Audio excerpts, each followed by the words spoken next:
ও, আপনি ফ্রিজ নিয়ে এসেছেন? জি স্যার। কিন্তু এই ফ্রিজ তো আমি রাখতে পারবো না। কিন্তু কেন?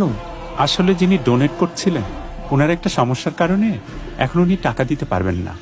স্যার আমাকে কপালে আর ফ্রিজ নাই। স্যার, আপনি বরং এই ফ্রিজটা নিয়েই যান। এতগুলো বাচ্চার মনে কষ্ট দিয়ে এই ফ্রিজ আমি ফেরত নিতে পারবো না। কিন্তু টাকা? ওটা নিয়ে ভাববেন না, আমি দেখে নেব।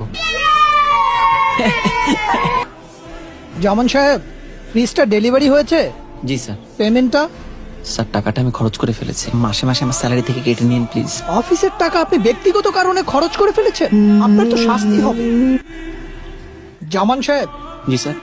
আপনাকে তো হেড অফিসে ডেকেছে, কালই ঢাকায় চলে যান। কেন স্যার? যে এই কাজ করেছেন, না ডেকে উপায় আছে?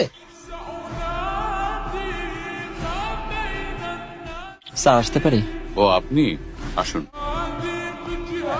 আপনি এই কাজটা কিভাবে করলেন? স্যার, আমি নিরুপায় হয়েই কাজটা করেছি স্যার। আপনি তো একটা মহৎ কাজ করেছেন। আপনি এটা দেখেছেন? কিন্তু স্যার, ডেলিভারি দিতে আসা ওয়ালটনের সেলসম্যান টাকা না নিয়েই আমাদের একটা ফ্রিজ উপহার দেয়। এই ফ্রিজটা যে আমাদের কি উপকারে এসেছে আমরা তা ঠিক বলে বোঝাতে পারবো না। আপনার এই মহৎ কাজের জন্য ওয়ালটন আপনাকে প্রমোশন ও ইনক্রিমেন্ট প্রদান করছে, এবং যে রেফ্রিজারেটরটি আপনি ওদেরকে দিয়ে এসেছেন সেটি ওয়ালটনের পক্ষ থেকে উপহার হিসেবে ওদেরকে দেওয়া হচ্ছে। We are really proud of you. Thank you sir.